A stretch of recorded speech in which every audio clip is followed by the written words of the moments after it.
నేపాల్ అనేటటువంటిది హిందూ దేశం అయితే వామపక్ష భావజాలికుల యొక్క ఉద్యమాల ఫలితం అనే కంటే అక్కడ ఏ ఉద్యమాలు కాదు.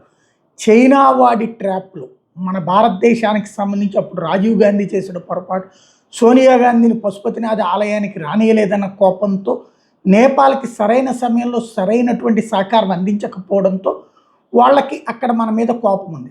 ఆ టైంలో చైనా వాడు వాళ్ళ రాజకుటుంబాన్ని చంపించేసి వాళ్ళ నక్సలైట్ల చేతనే చంపించేసి ఆ నెపాన్ని భారత్ మీదకి నెట్టాడు. రాజీవ్ గాంధీ చేయించాడు అన్నాడు. అప్పటిదాకా భారత్ని తమ మాతృభూమిగా భావించేటటువంటి నేపాలీలు భారత్ మీద అంటే రాజకుటుంబం మీద అంతకంటే ప్రేమ ఉంటుంది వాళ్ళకి. దాంతో రాజకుటుంబాన్ని చంపించినటువంటి భారతదేశం అన్నటువంటి ఒక వ్యతిరేకత వచ్చింది. వ్యతిరేకత లేని వాళ్ళు కూడా ఒక నిర్లిప్తతతో ఉన్నారు.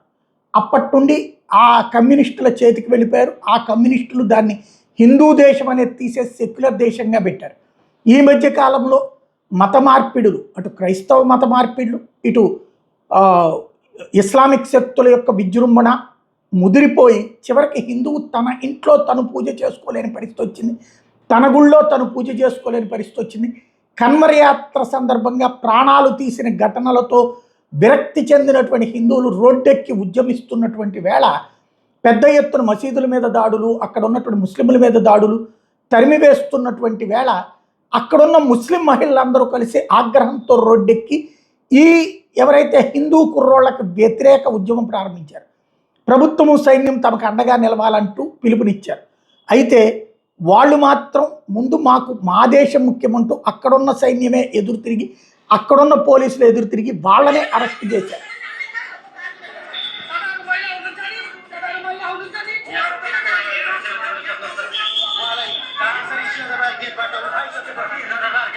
ఇది హిందూ దేశమేనంటూ వాళ్ళనే అరెస్ట్ చేసి తీసుకువెళ్ళారు.